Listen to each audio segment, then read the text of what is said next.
All right, I'm starting this up on the earlier side. Ladies and gentlemen, boys and girls, welcome. Thank you for tuning in to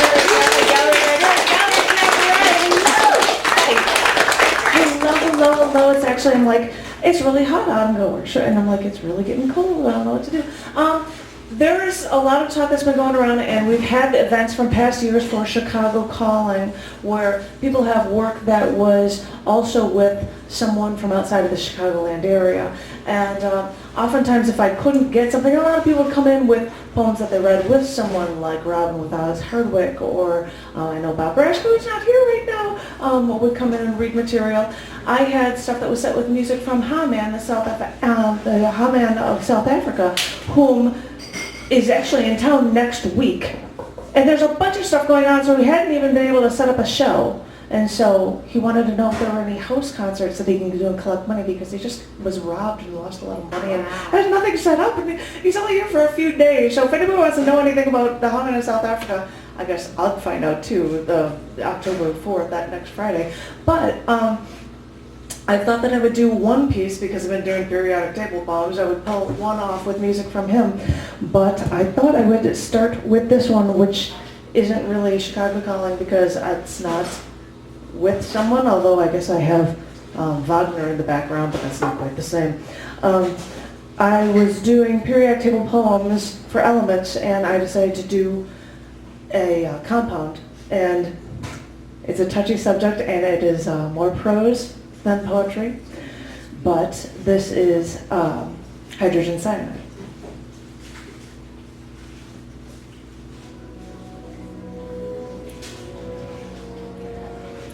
He was once a college chemistry professor, so he hoped he was a shoo-in for work with the Waffen-SS. He ended up working at the Rundfunkhaus, a Berlin radio station broadcasting Nazi propaganda. But after his university was bombed, he took what he could get and was grateful for work that didn't require him to carry a gun.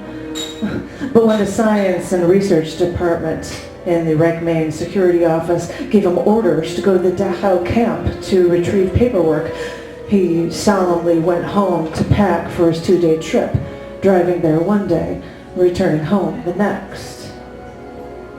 He'd seen the Sachsenhausen concentration camp 35 kilometers north of Berlin, but Sachsenhausen was more of a training center for Schutzwaffe officers before the SS men were sent to oversee other camps.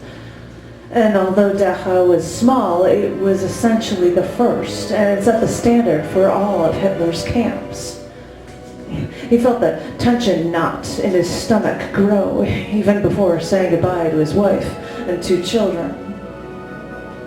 Arriving at the camp the next afternoon, he learned the lieutenant general was away from his office, so he would only get the necessary paperwork the next morning, which left him alone at the camp in a stranger's office. He paced. A part of him didn't want to go out there. There was safety inside these office walls.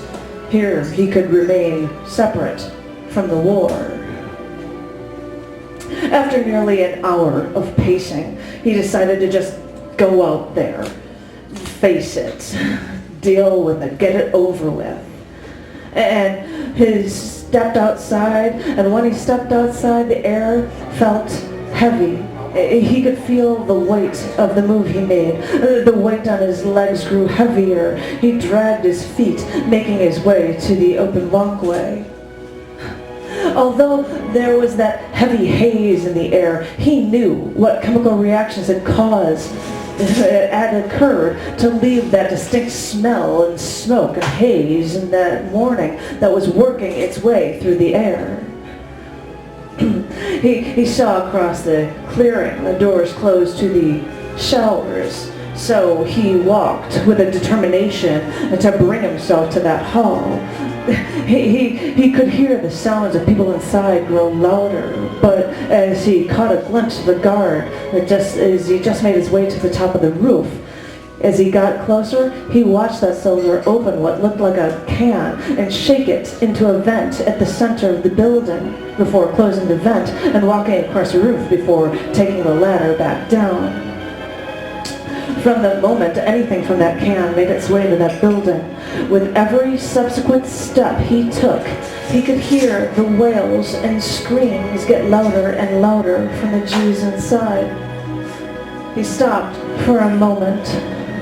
Look, he thought, he knew what this was. Get used to this was all he could think to himself to get his heavy feet moving again. He caught the soldier walking down the ladder from the building and quickened his pace to catch him before he got far from the building. Not able to see the ranking on the uniform or shirt, he quickened his pace to not yell for the soldier. With the soldier still holding the jar in his hand, he asked if he could see the can. Once he had it in his hand, he looked at all the elements on the label. Zyklon B, hydrogen cyanide. He knew this poisonous liquid boiled at just above room temperature, so he knew that all that they had to do was drop some from a sealed can into an open hall, poisoning thousands in only 20 minutes. He knew the Germans' first thought of using this prussic acid against Napoleon in 1813, and if they had, it would have been the first time hydrogen cyanide was used in wartime. But look at him now, the chemistry professor, reduced to thinking of how all the Jews inhaled this bitter almond smell of hydrogen cyanide and to combine with all their red blood cells, causing death from hydrogen-oxygen starvation. He suddenly felt that he had to take a deep breath, get all the oxygen he could. He saw the blue stains on the concrete walls, then walked back to the soldier and gave him the empty can. When the soldier was then starting to make small talk, he said, "One of the older Jews pleaded to me. I'm a decorated vet from World War I, and I was an artillery battalion member. We shot gas shells at the British and Americans. I shouldn't be here, and my papers are with my luggage." And they were just telling him over and over again to go into the showers. And he knew in World War I that we shot those shells into trenches in France. So he shrugged and gave a slight grin to commiserate with the soldier. But he knew that everyone fights their own battles in this war. He was only a lieutenant, a lower-ranking attaché than the colonel who sent him on this job. But he still held rank over this soldier, so he told the soldier that when there were no screams inside, they opened the doors to bring everyone to the crematorium, he wanted to be notified. Then he walked away. At 50 paces, he clutched at his pockets to find his cigarettes and lighter. He wanted anything to calm him down and help him focus on anything else until it was time. He stood in the field, chain smoking, until he heard the running footsteps in the distance. He looked at his pocket watch. 20 minutes had passed as he saw a soldier running toward him. He looked at the gas chamber and saw that it had been opened. The doors were open. So he started that methodical walk back to where he was destined to go. He acknowledged the soldier with a wave and quickened his pace to the building. He saw a few different soldiers this time, all waiting until the cloud of gas had been cleared from the chamber so they could work. He walked to the doorway. It was dark, but he could make out a pyramid of people toward that small, now closed center vent. From what he could tell, it looked like the Jews tossed the babies and small children toward the top in an effort to keep the children alive. One of the soldiers passed him as he stared, so he asked how long had he been doing this. "Nearly a year," he answered. So he had to ask if doing this, if seeing this, bothered him. The man only answered, "If you do something long enough, you get used to anything." And with that, he nodded slightly and knew he saw enough. He walked away. Early the next morning, he came back to the offises at the Dachau concentration camp so he could get that paperwork as quickly as possible, so he could get out of there as quickly as possible. The tension knot grew smaller in his stomach the closer he got to his home in that drive. But as he came home to his house, he saw his wife sitting outside their home with all the windows open. Once he got out of the car, he could hear her coughing, sounding more and more hoarse with each gasp. He only wanted to hold her, but concern overtook him as she explained that she had just used a pesticide fumigant throughout the house and that she could no longer breathe while inside those walls. He looked at the second floor of the house for the children, and she told them that they were each staying the night at a friend's house. And suddenly, he imagined that fumigant there that was killing the vermin in their home. Hydrogen cyanide was now in their home. A form of Zyklon B was now in their home. Now she was trying to kill the vermin, and he thought of the propaganda ministry that he now worked for, telling the nation to believe that the Jews are the rats and the Jews are the vermin. So he looked at their home, and he told her that they would get out of here tonight as far as they possibly could. He then held her close before they walked away, holding hands. Thank you.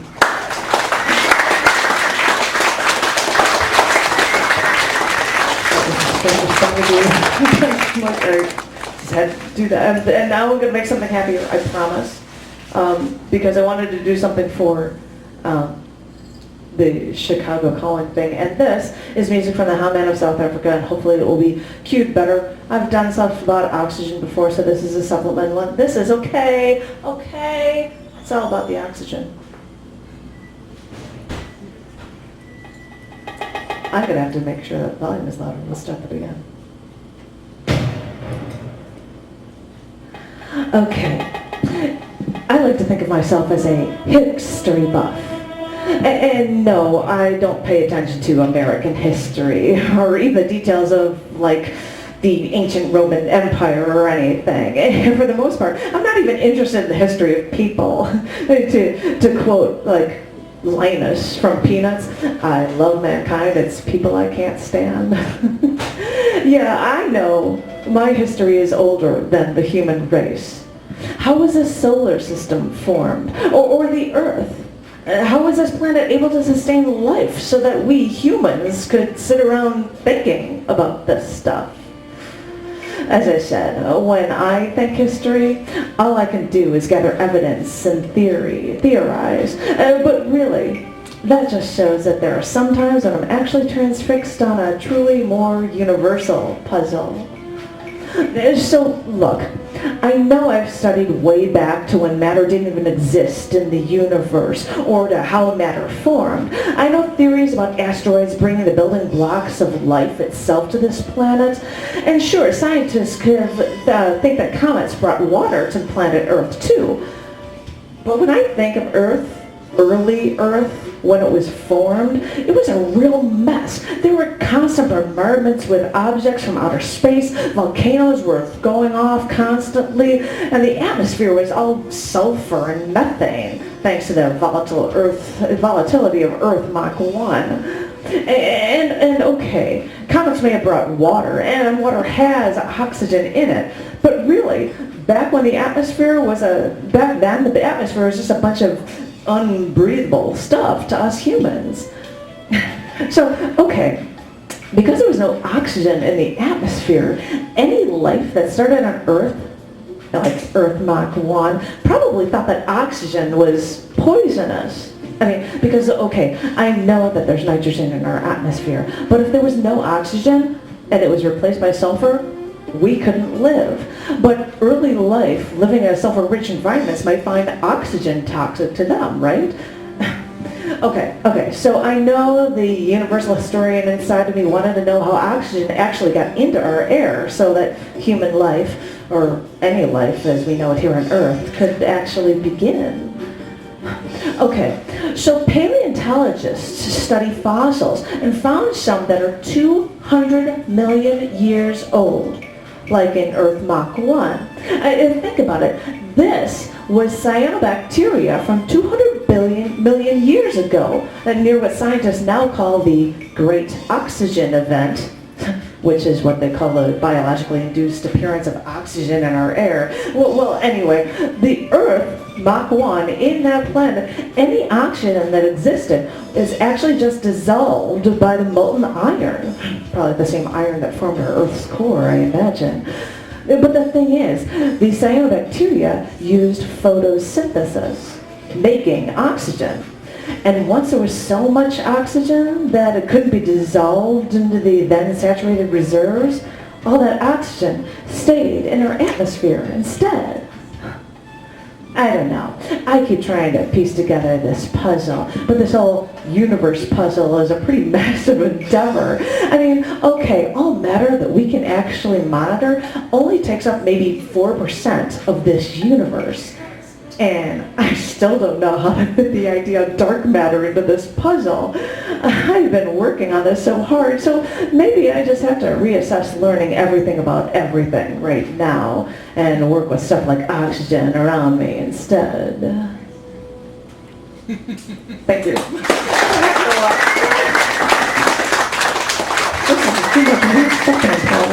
But I will try to read things, although this isn't really Chicago calling. I'll try to read things from other people just to get things outside of Chicago involved in this evening as well. And that is why I'm going to go on my first one. I know that Tom has a couple poems from after the apocalypse, so please give it up for Mr. Tom Roby. Come on up, Tom.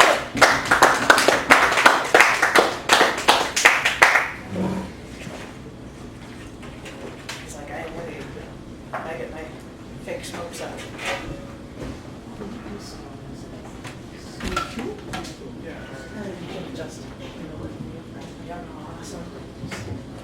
Eat the mic.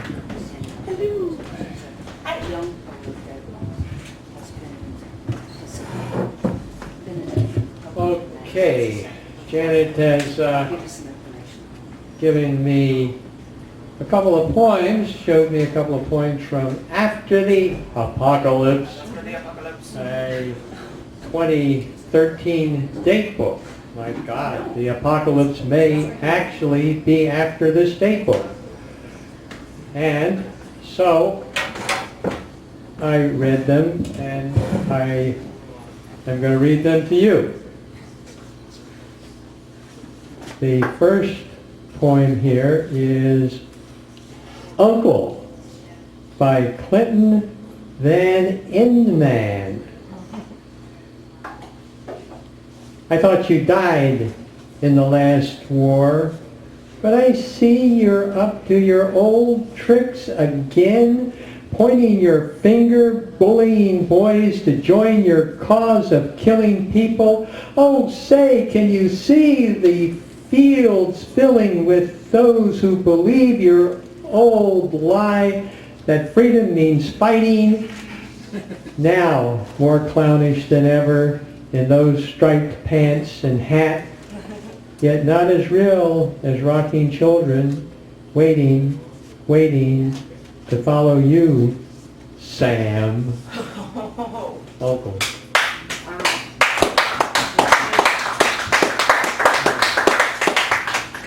Good stuff, Janet.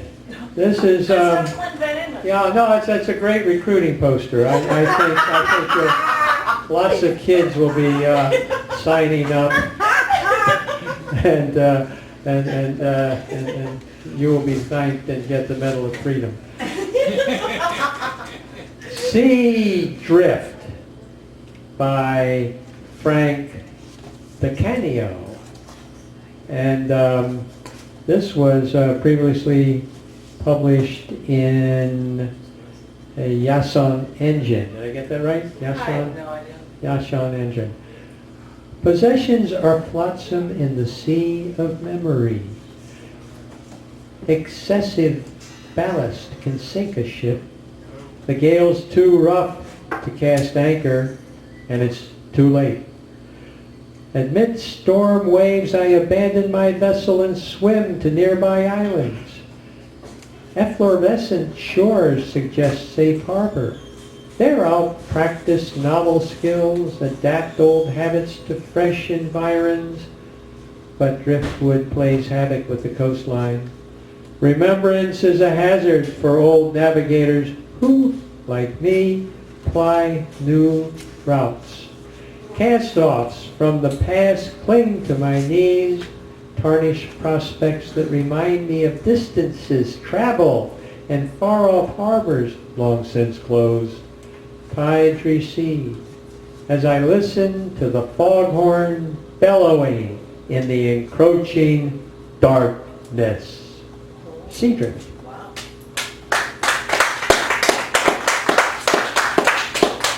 Okay, in return for that, Janet should let me read a couple of my own poems. You're allowed. I am allowed, and I'll just read a few out of Pressure Points, my latest and but not last book. And here is a book about art. Illuminations. In the rooms that Vermeer paints, world maps center us. We're in Delft. Here, a geographer gauges distances with his caliper, gazes out a window. Here, boats, buildings shadow a waterway, exit where dark clouds hang in a bright sky. Here, a girl lets in distant light that reflects on a long love letter. Here, a maid opens a window shutter. The sun paints her white bonnet blue. Here, next to a painting of the Last Judgment, a pregnant woman balances herself, balances a scale. Here, in a music room, green, gold shadows, river, silk skirts. Sunlight will never return. Here. Illuminations. Oh, and here's a couple of Greek philosophers, Parmenides and Heraclitus. And it's about the one and the many, a big conundrum in Greek philosophy. So here's one. Red-winged blackbirds trill, highest ornament atop budding spring pear tree. Many. Red-winged blackbirds trills, highest ornaments atop budding spring pear trees. Parmenides and Heraclitus, the one and the many.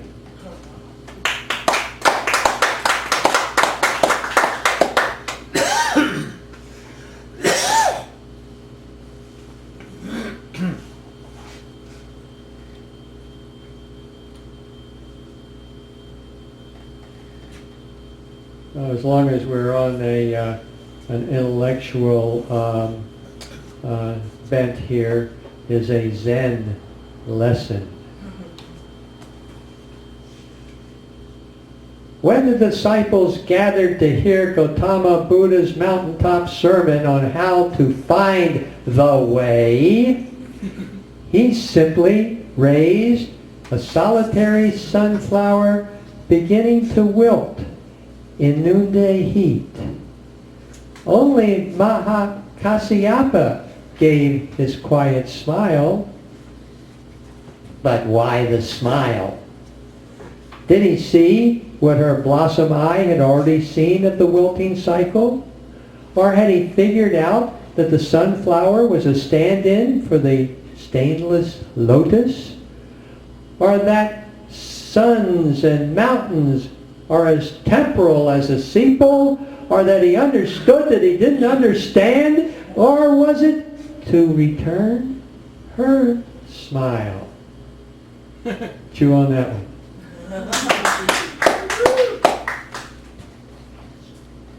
Okay, I'll read two more. Here's a fully justified rant. It's a long one, so I'll just read that. Bark!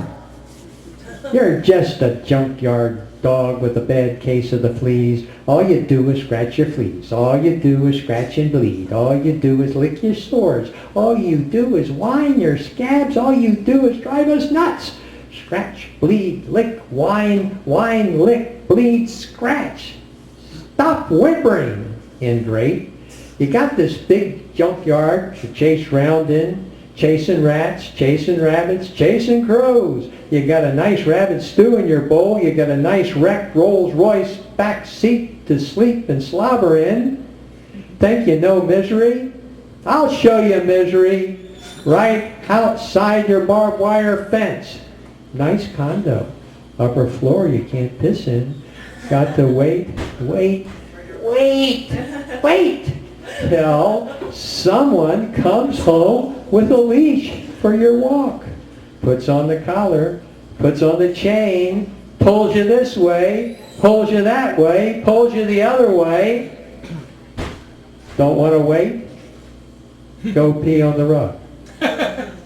Then you're in the doghouse. In your very own doghouse with a 3-foot chain. Something to whimper about now. Joe Rorty with a 3-foot chain and a muzzle so you can pull on the chain. Pull on the chain. Pee on the rug. Pull on the chain. No rabbit stew. No squirrel ragu. Gnaw on a bone. Scrape on your belly for scraps. Gnaw on a bone. Hey, don't you like it? Dig under the fence, crawl out, find a bitch, join a pack. No strays here, just big dog. Biggest dog on the block, watch your back. Get the bitch to watch your back. Hide your hot spots. Any pup in the way, fix him good. Gnaw his bones, wind up in the pound, caged in the dog pound, whimper in the dog pound. They'll fix your mange, they'll put you out of your misery quick, real quick. How do you feel about your junkyard now?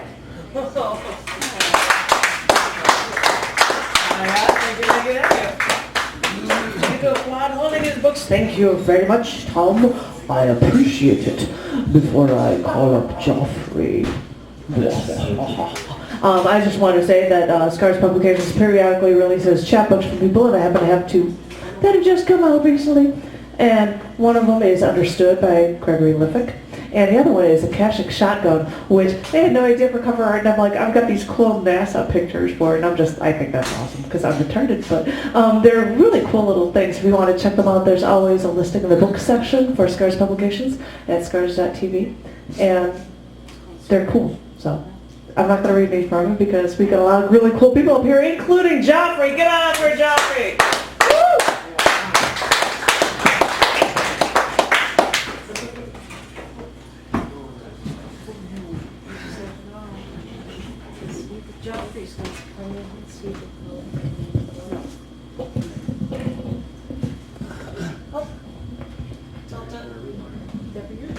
You can also turn it, if you drop it down, you can also use it.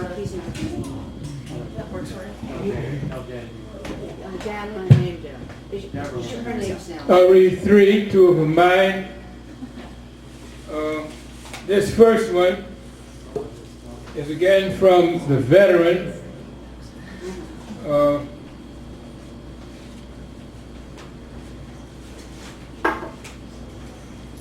organized here.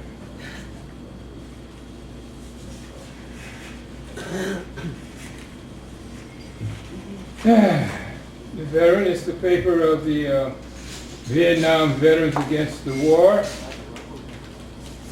I guess it was the first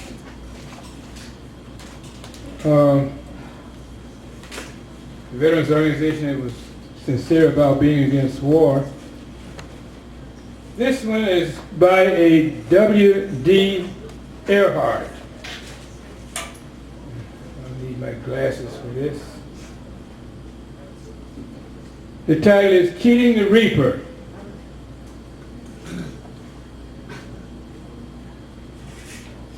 For Kazumori Takanaga, February 5th, 1968, June 23rd, 2011. This is the building, Ken. This is the place where our lives nearly ended. My fault, I got careless. That NVA gunner was aiming at me. But all I got was a hell of a headache and permanent tinnitus and a cheap Purple Heart. You got a gaping gash in your head and nearly lost an arm. Both of us are right shoot away from buying the farm. But here we are in a vibrant city 43 years later, two ex-Marines shaking our heads and wonder at what we survived and what we are seeing now. A 5-story, 4-star hotel, scooter rental, and a coffee shop instead of a house we'd commandeered for a makeshift battalion CP. Cinder block wall enclosing a littered yard. Who would have thought the day that RPG exploded, we'd live to see this day, this house, this city, this Vietnam? Who would have thought we'd ever want to come back or be happy because we'd lost? This is the very building, Ken. This is where we almost died for nothing that mattered, but didn't.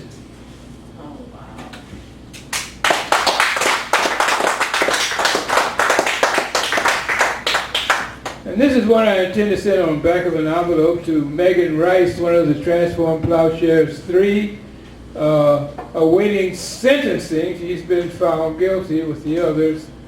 And sentencing, she's in the jail in Ocilla, Georgia. I'm writing on the back of an envelope, she'll get it down to the line with black tears, and you'll get it all. Title, was Ocilla an Indian name for the place? Where the boll weevil finds a home, does King Cotton drive the racism that drove blacks to follow the drinking gourd to where racism might be as cold as the driven snow? A once pristine space, then royally gorged for alien prisoners, until Jacksonian democracy overthrew supreme justices with a trail of tears overflowing into black tears in an extended era of bad feeling. Trumped by Jewish chauvinism, hegemonizing history, mammonized contrary to the spirit that should be alive in Luke 6:35, but dead letters in the sentencing, awaiting Gregory, Rice, and Wally, where terrorist legalism atomically tramples liberty.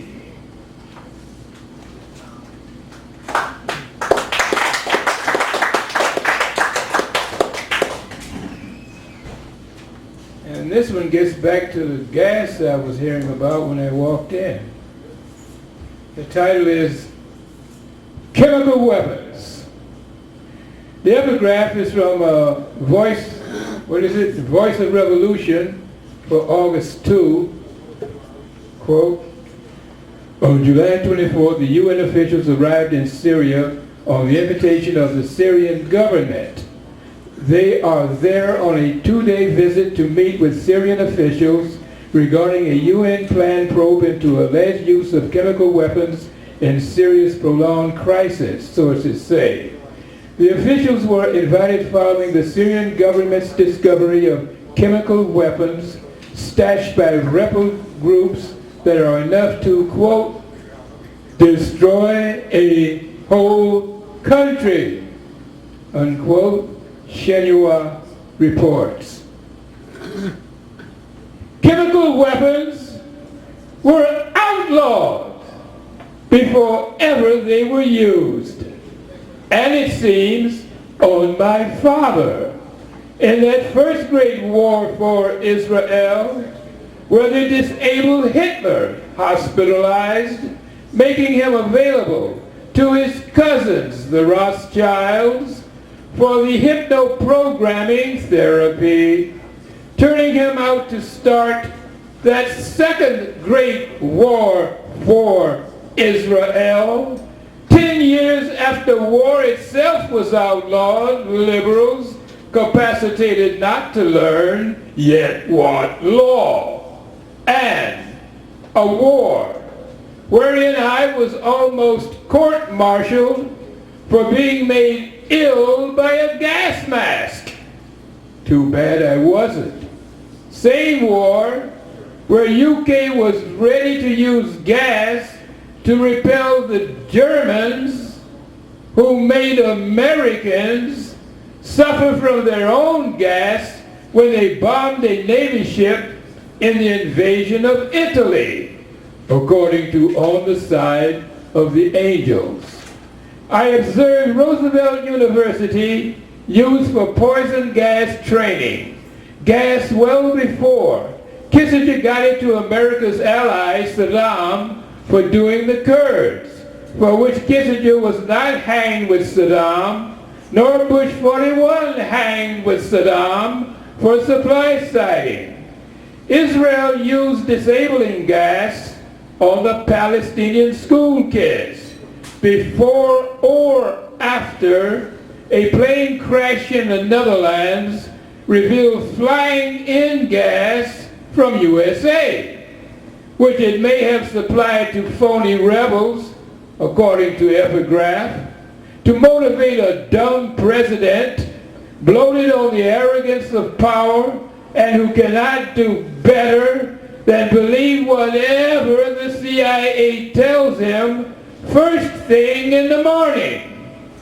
A patriot media that cannot inform on the Zionist infamy driving these miseries is more responsible than whatever CIA-aided jihadist who may have used gas in Syria to undo the Assad regime, to which the CIA rendered captives for torture, with all the hypocrisy that poisons the air, rooted in democracy, of an IRS sourcing all sides on the side of Satan, poisoning truth for Zionist supremacy.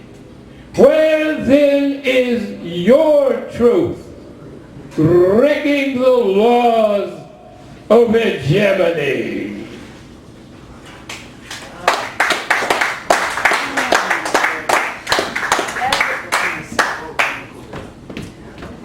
I don't know if anybody remembers the time when I wore a shirt that said NSA on it. It was actually for the North Shore Academy of Martial Arts, but I put that on because we were watching you all the time, and and I always, whenever I hear somebody that's espousing a lot of political beliefs, I want to just be like, you know, we're just like the NSA here, and we're going to be filming you because you are going to be broadcast on YouTube, and after this week, actually for the past month, we've had features every single week, and we've got 2 weeks for a break, which means in a week, we're going to have a podcast probably of this open mic.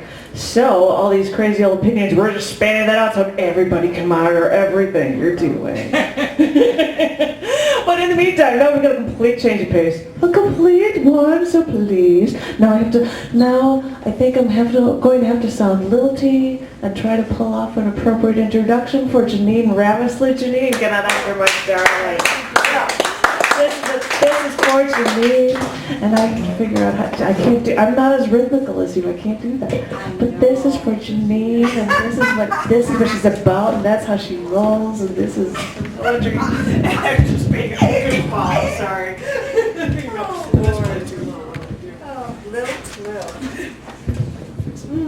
Yeah, I think. Whoa. Is there some way to step this back a little bit? Yes. Okay. Yes. Well, thank you so much. I will That's try a to problem at live. all for I will you. try to, thank you, my dear. Well, gosh, I'm having, I'm having a hard time with this because I was going to do something else, but there's been so much talk about war, etc. First of all, Chicago calling, let's get back to that. A few years back, a friend of mine in Atlanta and I did a collaborative thing at Waiting for the Bus, and she did some wonderful illustrations of some of my poems that eventually ended up in the Chronicles of Scarborough. So I thought I would read a few very short poems from the Chronicles of Scarborough, starting with Scarborough at the Carnival. A moon that hangs in the sky like a curled glowworm. Evening aglow with the lanterns of 1,000 fireflies. The sounds of screams, snivels, sighs, whistles, bells, the thud of a mallet. More bells, sinister laughter. Scarborough is dashing from booth to booth. Here he climbs atop a box, takes aim at a row of fake ducks that fall back into darkness with each pop, pop, pop of a carnival gun. There he goes with his ticket to ride the carousel. White horses, gilded chariot, fierce lions, tigers garlanded with roses to stretch with stubby fingers for the golden ring just beyond his reach. Off again to whirl with the Ferris wheel, that sparkling monster that glints in the dark like an open diamond-studded ivory fan. The looping roller coaster screaming all the way down, down, down, while he holds on only to insist on a visit to the fun house where he will bare his milk-white teeth in the fun house mirrors that stretch him to even greater heights until, at last, I drag him home as the guttering fireworks display shoots one last rocket into a sky of the deepest cerulean blue. Thank you.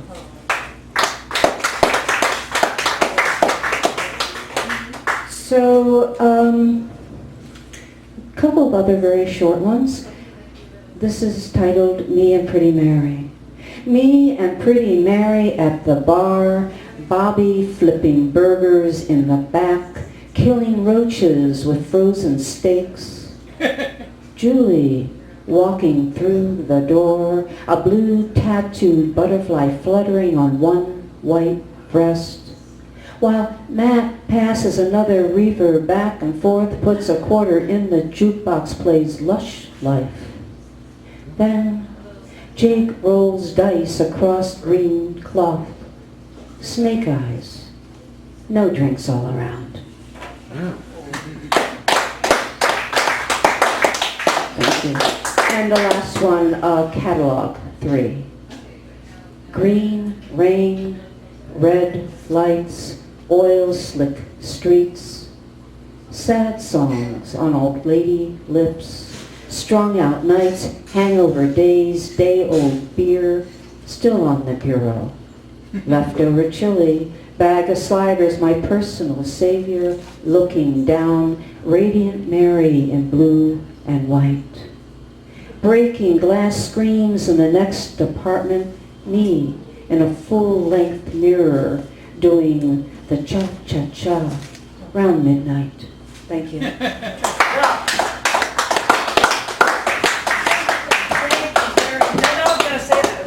Thank you very much, Janine. Never asleep. Hi, that's awesome. And now that I've said that we are like the NSA and have to monitor everything we do, I've just found out that there's a chance that the one camera's not going to record the entire open mic. I don't see how much will fit on there. And for those who don't know, we have scheduled a great feature this evening from Poetry himself, but I haven't heard from him, and I don't see him, and I don't know. And if he shows up, I'd be triple the less, please. So I don't know what's going on, but just letting you know. I'll let you know if I see you come in. But in the meantime, please give it up for Water Life Press Man himself. Give it up for Patrick Hurley.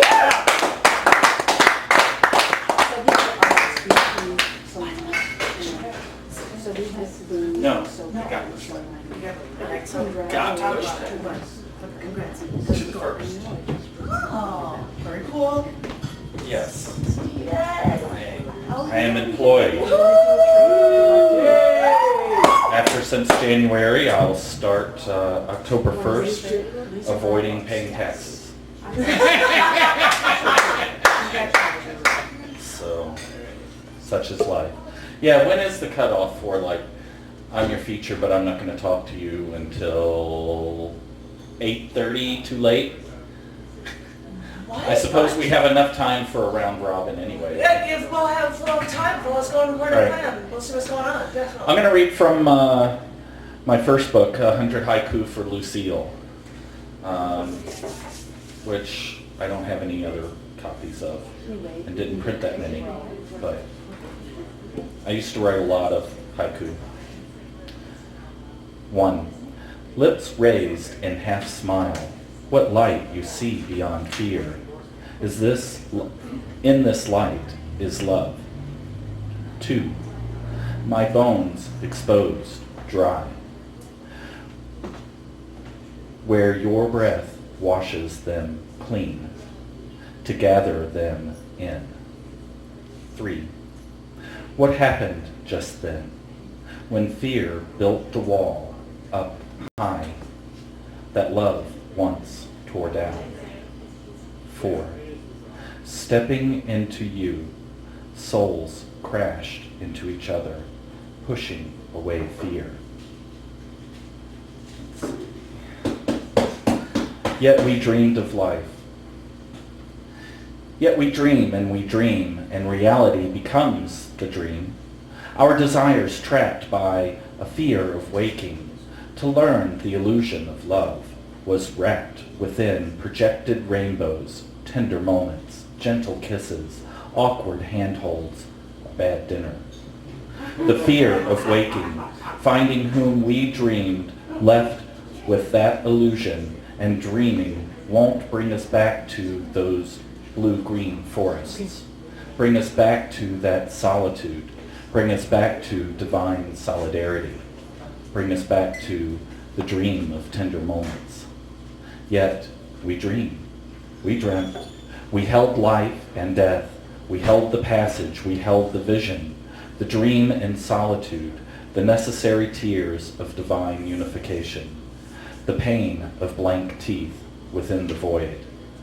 Then, on waking, throwing off the coins, facing the illusion we dreamed, facing the voyage with canvas full and stretched, rudder firm in hand, we traverse Styx, rising above the static fluid nature to hold us back. We place the dream before us. We place the dreamer inside before us. We weave it through our soul with the loom of time, the threads of experience. We follow its lead.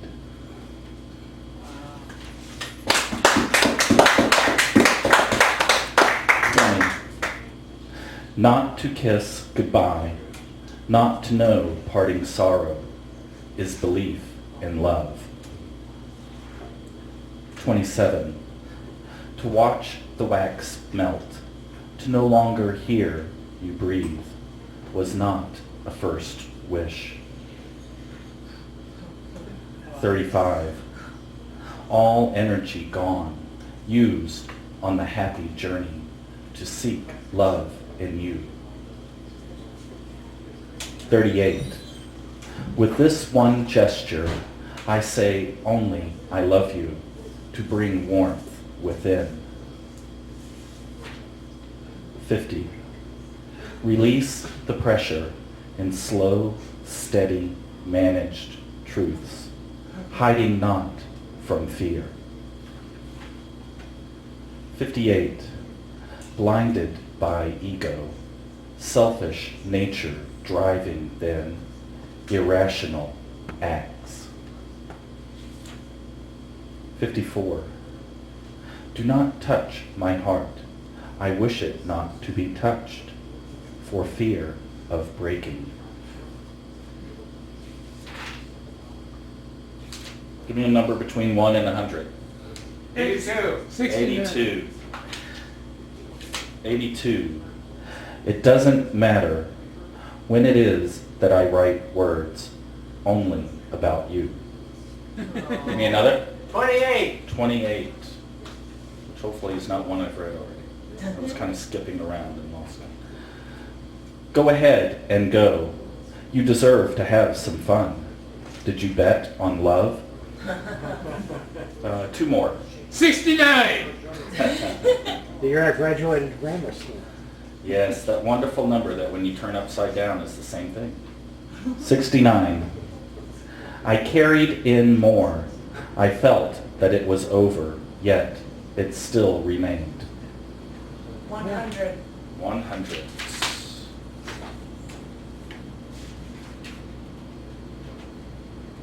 100. 100 haiku. I sit down and write for you the patience of love. Oh,